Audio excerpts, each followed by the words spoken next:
welcome Brandon Beach to speak with us this morning. Thank you, Jim. Thank you. Thank you all for having me. I have been your senator now. I got elected in 2013 in a special election, and it's been an honor to serve you guys. Thank you all for allowing me to be your senator. I thought what I'd do is tell you a little bit about where we're at the Senate on this Fonnie Willis situation. We had a caucus retreat the other day. We were going to file an amicus brief with the court. Should be ready by the end of next week to file. I'm not a lawyer, but an amicus brief, we're going to basically say that the electors had the right to do what they had to do, and they were not. I was in that room. It was not done. You know, Greg Bloomstein keeps saying it was done in secrecy, and the door was shut. The door was open. The press was in there. I'm on TV on Channel 2, sitting there next to Burt Jones. I was going to be an elector or an alternate. They didn't need me, but I was there to support that. And so they did nothing wrong. There was a pending court case from President Trump and his legal team, and we had to do the electors by that date, because if he would have won the court case, you wouldn't have had the electors. If he didn't win the court case, it was a moot point with the electors. So it was nothing about fake electors. It was giving us the right to continue to have that slate if he won his litigation, which was pending. The problem was the courts would never give him a chance, never gave him standing, never gave him a hearing, really, never gave him a seat at the table from the court standpoint. We're going to do an amicus brief. We also, in October, will be filing a complaint with the new Senate Bill 92, the new prosecutorial commission, which is oversight for DAs. We passed a bill, and I will tell you, we didn't pass it for Fonnie. We passed that bill because of the stuff going on in Athens, Clarke County with that DA that's not prosecuting gang cases, not prosecuting anything, not doing her job. So we passed this for really that Athens and DeKalb County. Sherry Boston said she was not going to prosecute anybody on abortions, which is, we passed the heartbeat bill, and she was not going to enforce that law. So that was the two people we did it for. Now we're going to file a complaint against Fonnie, not only for what she's doing to Trump, but really what she's doing on a backlog. I talked to a judge, a friend of mine, a Superior Court Judge, Craig Schwall. He used to do 18 to 20 felony cases a year. He's done 0 for 3 years. He's had no cases come to him. The backlog, you have people sitting in that jail. You have somebody that's been, there's people that are in that jail that have been in there longer than if they would have been convicted. They're serving, waiting to go to court, serving more time. It's ridiculous. And that jail is a rat infested. It's really horrible. And it's the sheriff that's in charge of the jail, but she's got the docket so backed up because she's doing nothing but this gang trial, and she's obsessed with President Trump. And we've got to get her on doing her job. It's a dereliction of her duty not to be prosecuting these murderers, these rape cases, these felony cases. And so that's what we're going to really go after her on. There's one person that's been in there 10 years. Think about that. And on Rice Street. And Rice Street is not a nice place. I don't know if anybody of you have been down to Rice Street, but it's not a nice place. So we're going to do that. And then we also are working with Congress. Jim Jordan is doing some hearings. Jim Jordan from Ohio. The one thing they have over us is they have subpoena power. We don't have subpoena power as a Senate, as a state Senate. They do. They can subpoena you and they put you under oath. We need to look at getting subpoena power. We're going to look at that next session. Also, I want to talk to you about 2 bills that I did pass this last session that are over in the House. They passed out of the Senate and went straight party lines. I passed, it was Senate Bill 132, and it was a bill that prohibited communist China government buying our farmland or buying land within a military institute 25 miles. I can tell you right now, the communist Chinese government just bought a piece of property in North Dakota right next to one of our key military installations, and it's a national security issue. Same with our farmland. We cannot let them control our food supply. They already own 90% of Smithfield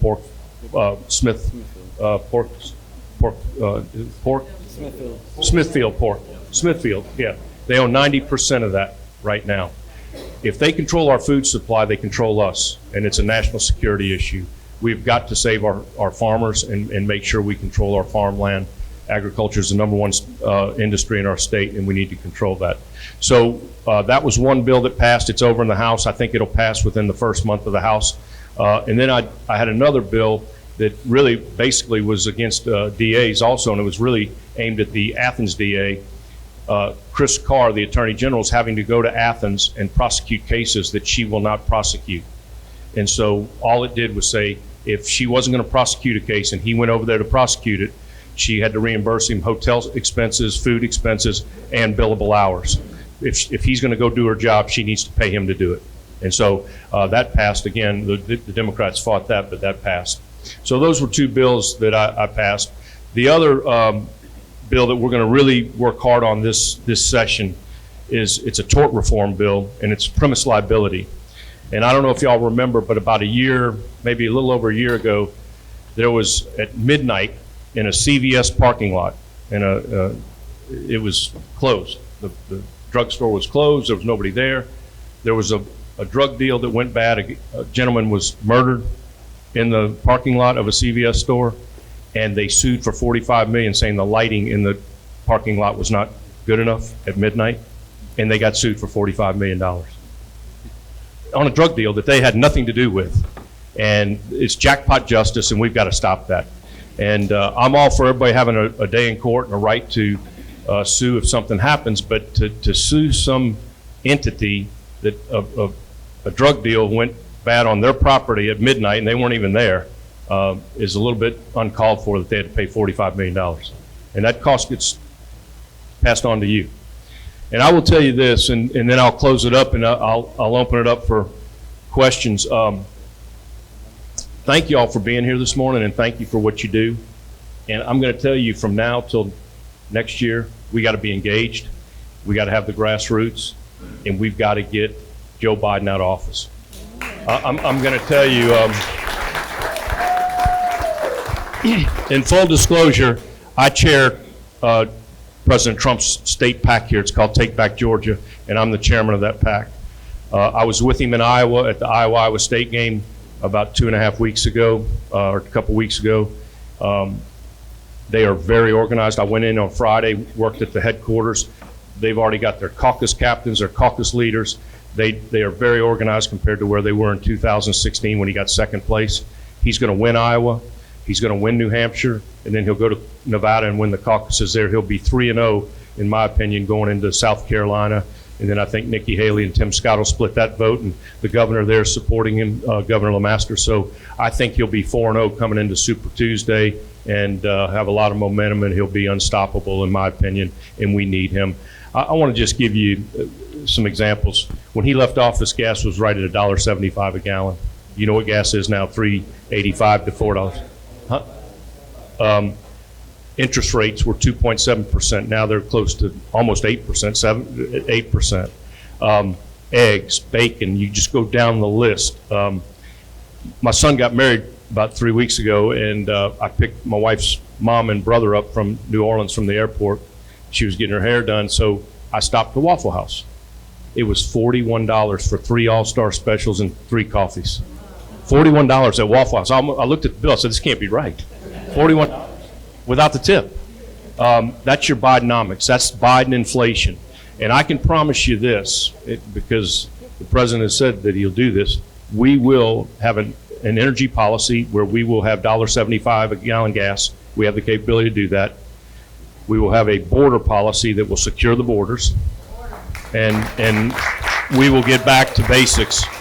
And so I'm supporting President Trump. I've endorsed him. I'm going to help him in any way I can, because I can tell you we can't take 4 more years of this Biden economy, the borders being wide open, the crime. It's just we got to stop it.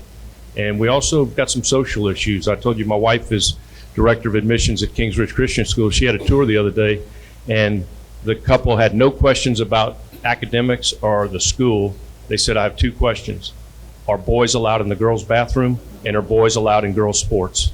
That's what people are concerned about, and we got to stop that.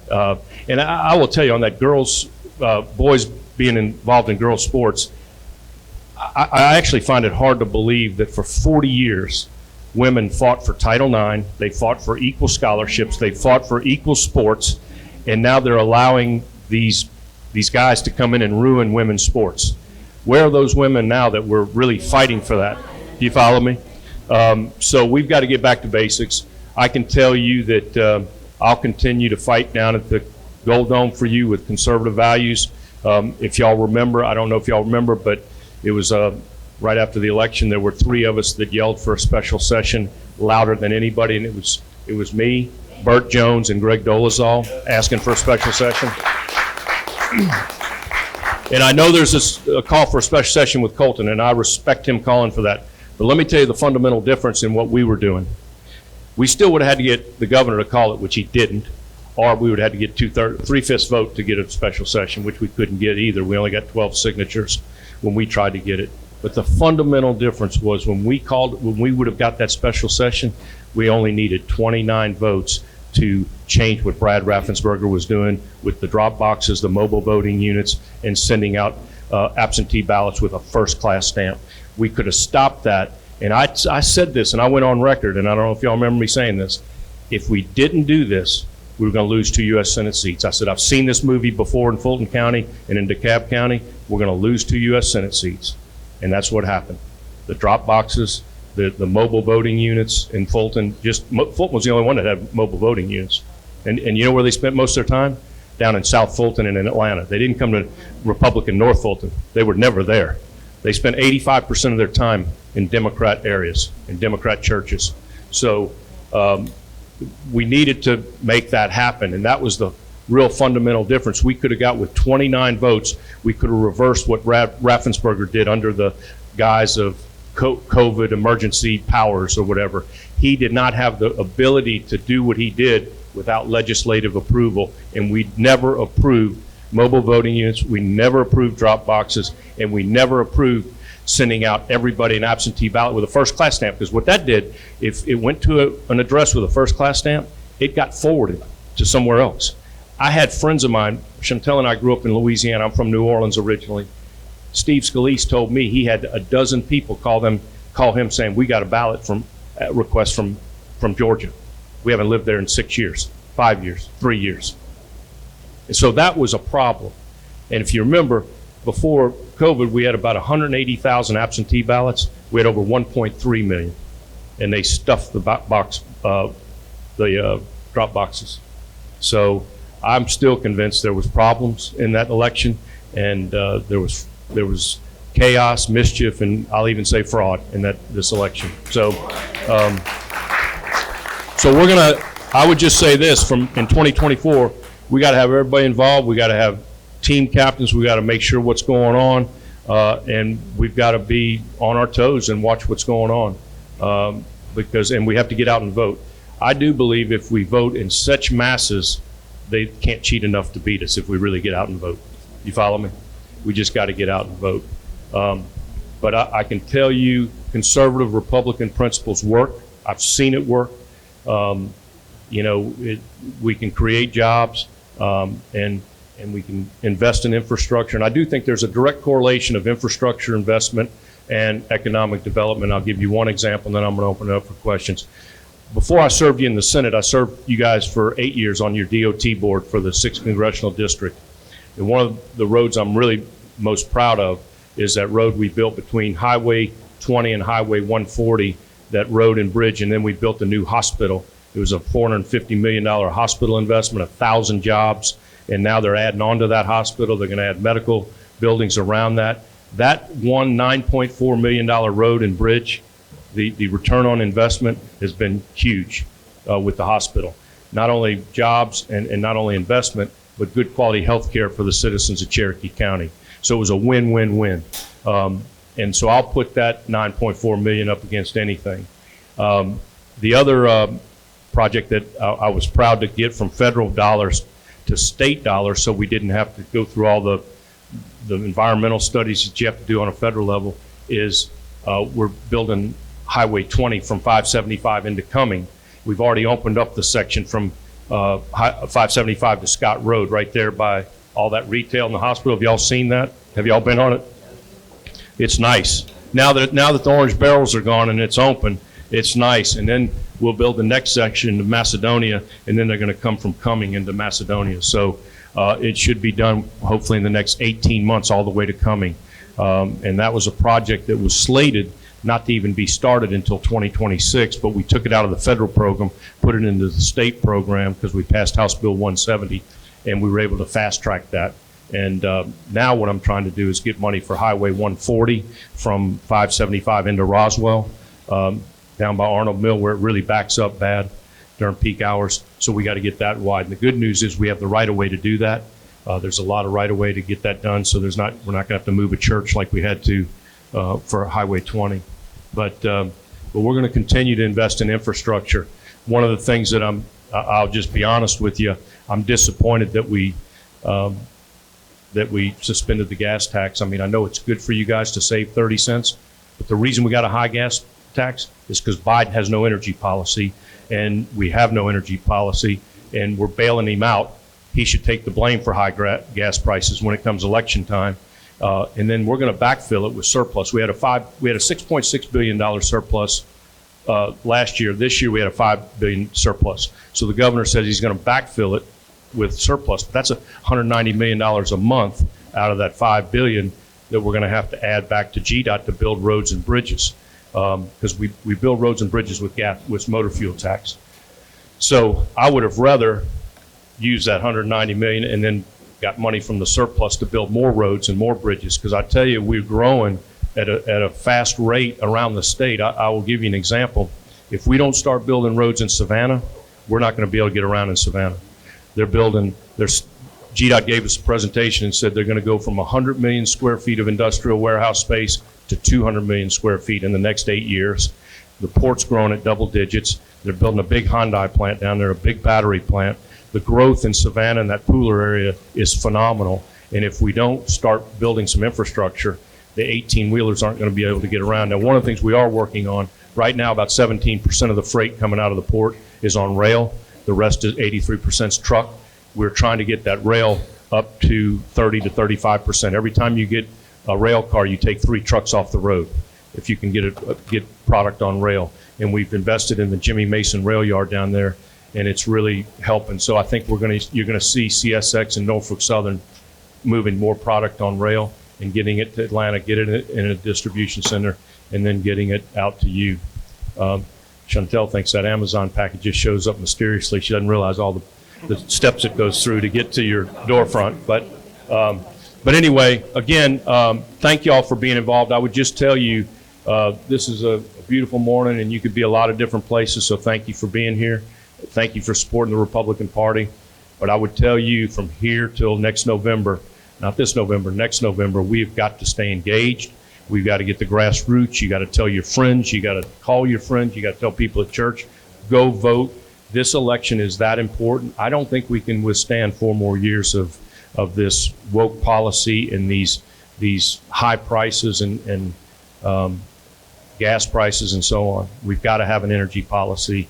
We got to have a border policy. We've got to have foreign policy, and otherwise we're just not going to be able to afford to continue to live, in my opinion. So with that, again, thank you for allowing me to be your senator. I am going to run for 1 more term. I'm going to run for re-election. My best friend is the Lieutenant Governor, Burt Jones. He's doing an outstanding job. He's a great leader. He's got a backbone. He's not scared to take a stance. He also is very close with President Trump. So we're gonna continue to work together, and I appreciate your support next November when I run for 1 more term. With that, thanks, and I'll open it up. Yes, ma'am. Okay, so I really do appreciate the fact that you're acknowledging the fraud and the problem with the voting system. Just in my small homeowners association, when we just did a small count, it's just a few people that didn't answer the door. We had a gentleman said he had received 4 absentee ballots. He did not request them. In my home, on the voter rolls, it shows an individual that is voting. It's my home. It hasn't lived there in over 15 years. There is an address on the voter rolls that doesn't even exist in our neighborhood. Our 4 in our family, we voted in 2020. It did not show on the voter rolls that we had voted. That was not processed till late in January, which was long after they certified. You mentioned the drop boxes. The Cherokee Board of Elections director said they're required to have 2 drop boxes at least in their county. I would like to see all the drop boxes gone, period. One-day voting, paper ballots, hand counted, same day. And when we go and talk to the different Board of Elections, they're telling us we need to go to the state, we need to be talking to our representatives, we go to the state, we need to be talking to your representative. It's like they're passing the buck. And Brkfst, same thing. And so, you know, this is a real issue. We've even sent 3 petitions to our Cherokee to present to the grand jury. The DA has interfered 3 times and just getting the grand jury to hear our petitions on the various petitions we've had.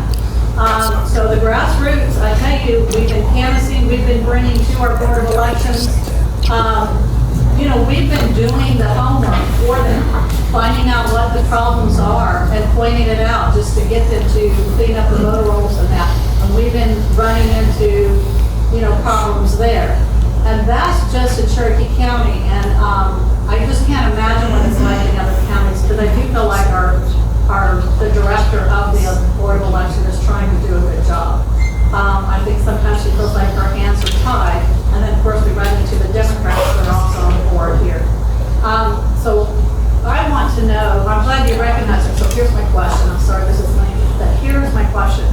What are you and the representatives doing? I'm glad you acknowledged it. So what is your plan of action to take care of this? And you mentioned that Brkfst, what he did was wrong, and he didn't have the authority to do that. Then why isn't there a legal action against him? I agree 100% with everything you just said. I will tell you that Burt Jones has named a committee immediately to look at the voting machines, the Dominion machines also. We can't get him to give us an answer.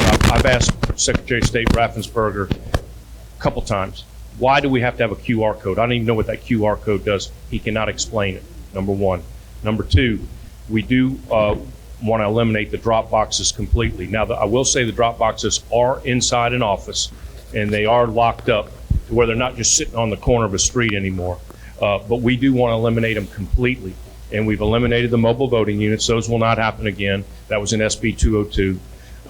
So we're going to continue to tighten it up. I can tell you, I just ran a poll and paid some money to run a poll, not just in my district, but really statewide. The number 1 issue was election integrity, and the number 2 was economy.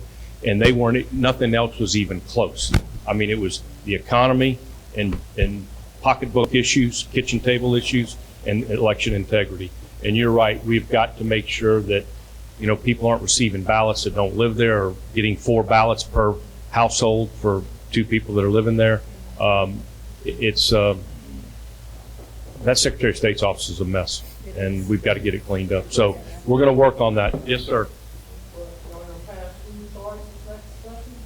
We passed it out of the Senate. Greg Dolezal had a bill, and I will call it school choice light. All it did was take the 25% the failing schools, and if you were in those, like Cherokee County, you wouldn't have had any school choice because all ours are not in the 25% failing schools. So it's in the House. We couldn't get it passed out of the House last year, and so we're going to go back and it'll be brought back up in the House. It's already over there. I think it's Senate Bill, I forget the number, but it was 233? I think 233, Greg Dolezal's bill. And we've been given, you know, a promise from the Speaker that it will go in the first month and it'll be out. So, but there's about 12 Republicans that wouldn't vote for him from South Georgia.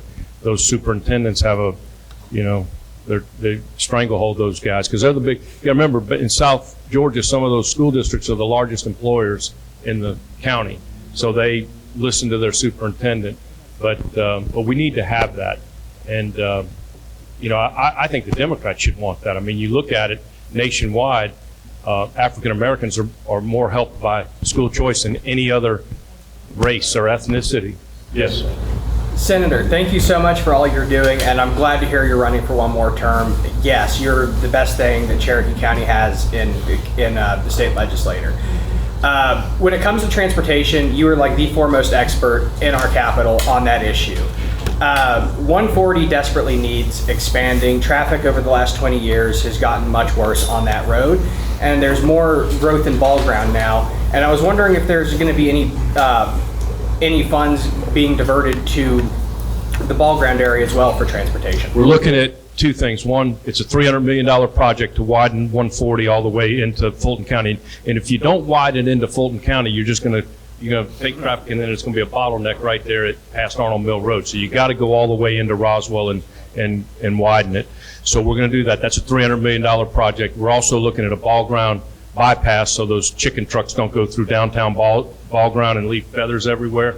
I mean, it's really a problem for the merchants. So we're looking at a ball ground bypass. It's in the plan. We just got to find the funding, and I'm working with Commissioner Russell McMurray on that. I'm very involved in transportation, even though I'm not chairman anymore.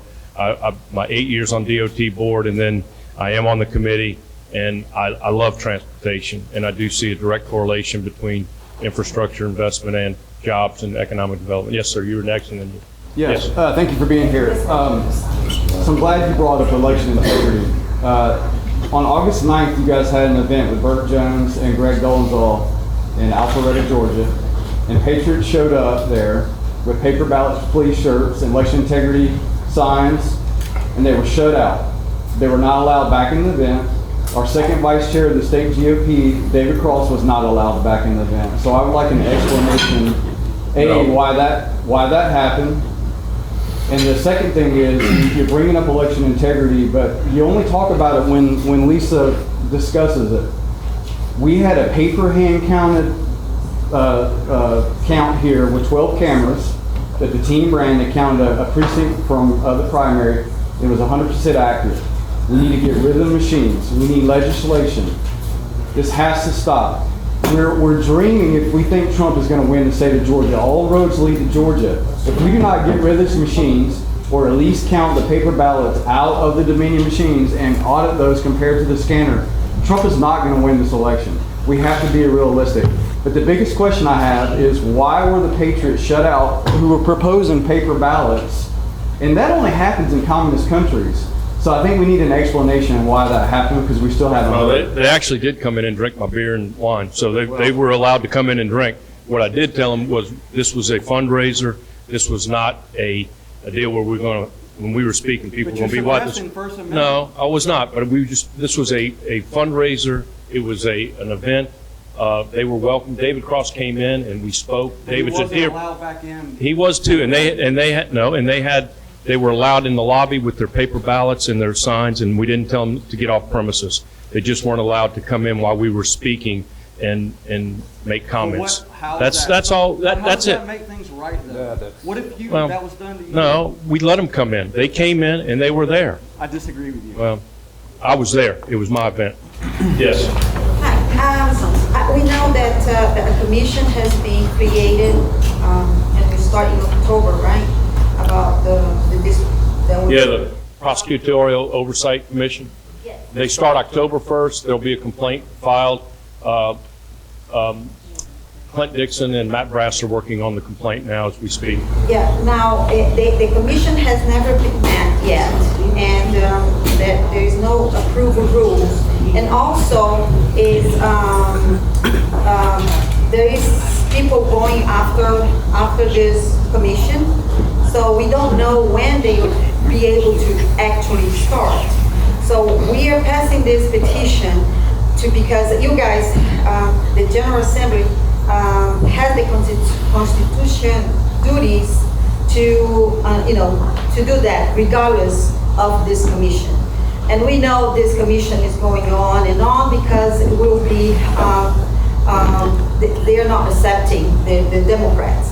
So we don't know when they are going to start. So what we are asking is to actually, we are passing this petition, and we are going to get 1,000 signatures. That is our initial goal, and I'm pretty sure everybody here already signed. But every precinct chair is going to get more people in their precinct, and this is going to be huge.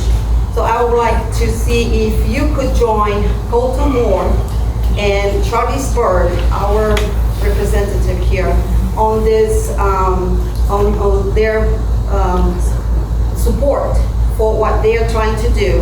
And if you would join them, we can count on you to join them and don't wait for this commission that we do not know actually when actually is going to do anything. The commission is meeting October 1st. We will have a complaint filed with them. They will have to hear our complaint and act on it. So they have to. I mean, that's the law. It's just like the Judicial Qualifications Commission on judicial reviews. They have to listen to those complaints.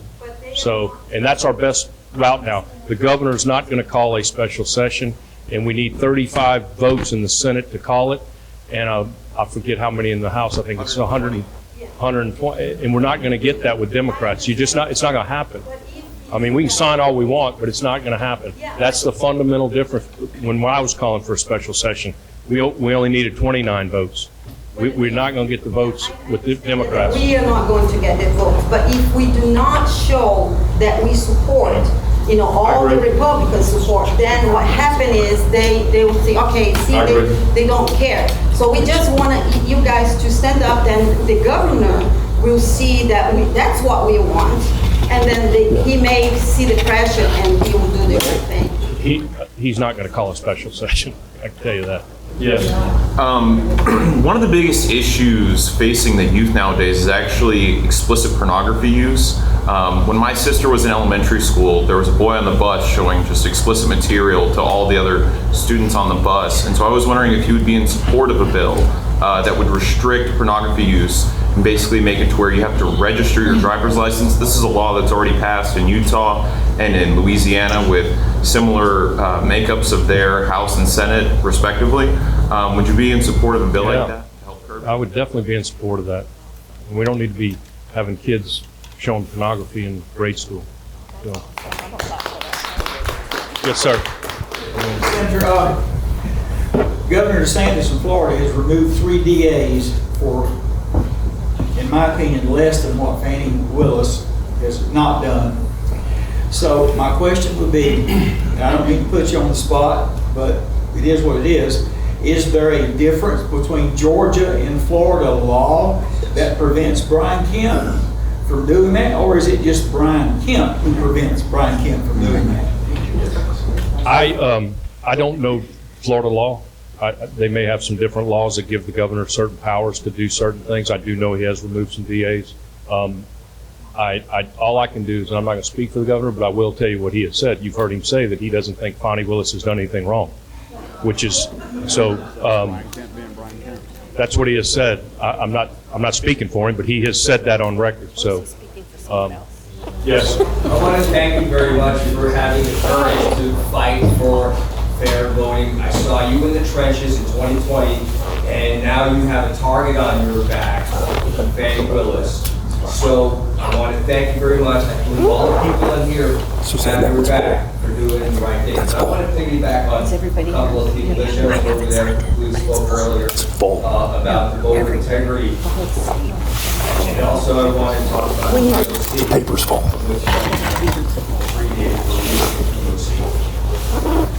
Is like who decides who gets on the commission, who's on the commission, and lastly, how do we prevent something that happened in Arizona happening here where they shut down the machines?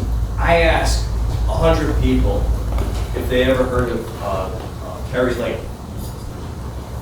Maybe 1 in 100, maybe 2 in 100. That's about it. So that's that. So my question, those are my 2 questions. So your question is, let me make sure. Who's on the DOC? Oh, the lieutenant governor got an appointment, the speaker got an appointment, the governor got an appointment, and then I serve on something called Committee on Assignments, and we got together, and the lieutenant governor actually got another appointment for that. So the lieutenant governor got 2 appointments, and I think the governor got 2, and the speaker got 1, and I think that's it. I think that's how it worked. But I know the lieutenant governor and the Senate got 2 appointments. So, and Bert's a great guy. And let me tell you something. There is nobody that fought harder after the 2020 election than Bert Jones, myself, and Greg Dolezal. And if you remember, Burt Jones and I, we lost our chairmanships over it. We got punished. Nobody wanted to even talk to us down there. And you know what? I didn't care because I did the right thing, and I was fighting for the right thing. And I lost it, but I'm back now. I'm on committee on assignments. I'm chairman again, and I'm back. And Burt won. I supported Burt. If Butch would have won, I would have had an office in Decatur. I don't think Decatur, Alabama, probably. But thank goodness Burt won. But Burt's a good guy, and Burt's got a backbone, and he will fight for election integrity. We're doing this committee to look at these Dominion machines. We think the Dominion machines are a problem too, and a lot of people think the fraud happened all in the absentee ballots, and I think there was a lot of that because they were inundated and they were just mailed out everywhere, and I do think that's where a lot of the fraud occurred. But I do think I've seen some things on these machines that scare me to death. Well, I want to just say one last thing. If anybody doesn't think that you don't have the target on your back, they don't have to lie to it. And I know there's certain things that you probably get to soon that we certainly can't say there's been a target on our back. So I just wanted to thank you. Well, thank you. Senator Beach, it is fantastic to see you again. I saw you in 2003 as well, and absolutely thought what everybody says and testify. So I wanted to ask you though, something that I think should affect everybody in this country. It started with this county, but I'm looking to you to tell me where I can get any answer as to how I can support our fellow citizens rotting in those DC jails for over 3 years now. I'm furious, I'm heartsick, that is a denial of your due process. I asked my representative from District 6, I asked Richard Cornick at the GOP convention.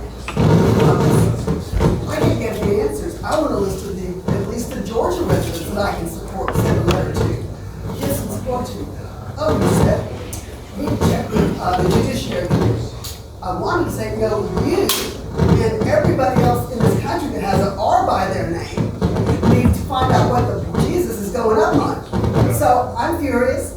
I figured the only person that possibly can give me some guidance would be you to tell me how to get some answers from anybody, how I can support it. I'm actually going to DC Tuesday and Wednesday, and I will look into I would that appreciate that. and get back with you. Thank you very much. All right. I know we keep having all these hearings up there, which is really nice, and the TV, and they're asking all these questions, but nothing ever happens. So, do we really have any teeth in this to be able to actually get something done? And have you ever asked Raschenberger, Kemp, or Carr to show them some of this evidence? And if you have, what did they say? Because clearly, the fraud was ridiculous. It was all over the place, and I just don't understand how we elected officials can just look the other way. 5 minutes, we build this thing to be over at 10 o'clock. All of you have things to do. I have things to do. We could go on forever. 5 more minutes, and we're going to shut her down.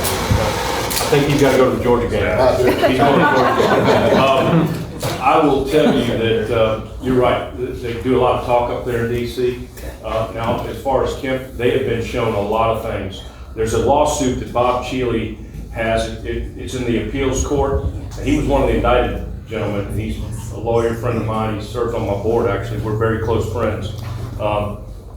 He has got the right to get to those ballots in Fulton County. And I am convinced there's 148,000 ballots and there's not going to be 148,000 envelopes. I'm convinced that there was 16 to 18,000 ballots that were either counted duplicate times or, I mean, Susie Boyles, I don't know if y'all remember her. But she came before our committee and said there were ballots that were never folded. They were just pristine. Right. Now, you cannot have an absentee ballot that was not folded. Correct. By a machine. And so on. So, 30,000 is what I heard. huh? 30,000 of those I heard. Well, we think, yeah, maybe out of that, we've heard anywhere from, but I will tell you, I think that the Fulton County votes, there'll be 18,000 votes that were fraudulent votes. And they do not want us to have our hands on that. Now, I tell you what, they poked the wrong bear, because I think by Bob Cheeley being indicted, he has the right now to for evidence to ask for those ballots for his day in court. And that could be a big problem for Fonnie. If the judge allows it. Well, yeah, I mean, you're right. So, anyway, yes, ma'am. Well, let me get him first, and then we'll go back to you. All right. Yes, sir. I appreciate you being here today. Senator Liggins, who is no longer in the Senate, had a committee, a hearing in December of 2020, and the final report was issued that said that we should decertify the election. It was sent to the State House, it was sent to the governor, and nothing happened. So who is at fault for that? Y'all did your part. I signed that. Y'all did your because I was part. on that committee with Senator Liggins. Who stood in the and way? you saw he was recommended to be indicted. He didn't get indicted, but the special grand jury wanted to indict him for holding committee hearings. Now, how horrible is that? All he did was hold committee hearings, ask questions, and have testimony from several different people. And they wanted to indict him. That's crazy. But anyway, we sent it to the governor. We did our part, and Was that the governor or Chris Carter? Well, Or both? we sent it to both. All I can say, nothing happened. Okay. All right, a couple final questions. There, 3 more final questions. Boom, boom, and boom. Okay, Yes. Senator Beach, I appreciate you coming here today too, but I do have a question. When we have a Republican majority at the Dome, and we know that the reason that President Trump has been indicted is a witch hunt. He's been held against all the people, the 19 people altogether indicted. It's based on freedom of speech. And I don't see why every single legislator down at the Dome cannot stand for a special session, and they are able to do that. The governor can do it, and the legislation can do a special session. Why don't we have the support of our Republican legislators? I've heard people were calling them, and I've heard Kemp told them to turn their phones off and not answer their emails. We, the people, voted you guys in. We need representation. President Trump, and you've got 19 people, and then you had Harrison Floyd was kept there even a longer time than anybody else to show it as example, because they didn't think a black man should be, they believe he should be a Democrat probably according to Fannie Willis. Everything that's been happening has been an outrage. People are tired of it. We're tired of being told we have to keep the machines. There's so much evidence that there's election fraud has happened. And everybody's like so afraid to say it. When are we going to get representation from our legislators? You know, you might have, I think even the Democrats can agree that this has been wrong. I'm not afraid to say it, nor is Burt Jones, nor is Greg Dolezal. There was fraud. We all 3 said that. I can't speak for the rest of the Senate, but I can tell you that it is a witch hunt. It's wrong what they're doing to him and to these other 18 folks. I will tell you one other thing. It was an embarrassment that they took his mugshot. They didn't even do that in Manhattan. They didn't have to do that. They were salivating to do that, and it was wrong that they took his mugshot. Yes. Thank you for being here. I appreciate it. Yes. My question is, on this commission, who are those that are on the commission, and how were they elected, and who elected them? They were appointed. The governor got 2 appointments, the lieutenant governor got 2, the speaker got 1, I believe. I don't know their names. I don't have all 5 of their names, but they will be installed October 1st. They have their first meeting, and they will listen to complaints from day 1. Are we allowed as a public to be? Yeah, oh yeah, everything's a public meeting. We don't have meetings in secrecy. I'm not sure when they're meeting. I can get it to Chairman Dinsmore and find out when and where the meeting is. Thank you. October 1st. Okay. Last question. Yes, ma'am. But it's not necessarily a question, and you had brought up the QR codes and the machines. The problem with the machines, it's just not the machines, it's the scanners too. They can be hacked just as well. There's Wi-Fi connections to them. And even Dominion, they said they have it set up where you can just basically turn a switch and you don't have to have a QR code anymore. I mean, it's not that complicated. It's just a matter of someone deciding to use that part of the software application that Dominion already says exists. So getting rid of the QR code is like that. But that still doesn't solve if there is hacking changes and even different logarithms that have been put into the system. So again, The machines can be hacked, I can tell you. We've had somebody come show us how to do it. 3 different ways. And I've sat there and watched it happen on a machine. So they can do it. It can be hacked. Even the governor admitted it when he was being videoed and didn't know he was being videoed. At the fish fry. So, but I will tell you, they can be hacked. They are connected to the internet when they download their data, so that there is data out there. And we just need to get this fixed, and we are going to work on that. I can promise you that Burt Jones has got this committee. Max Burns is going to chair it, and Greg Dolezal is going to be on it. I'm going to be on. We're going to figure this out. The software hasn't been updated since day one, but I don't want the machines. Period. I don't trust those machines. We don't want them. Pay humans, And there's a court case. Let me tell you one other thing. There is a court case in Louisiana, and if it prevails on these Dominion machines, then you could have a class action suit from a federal standpoint. That's a big hope for us, and it's in guess what circuit it's in?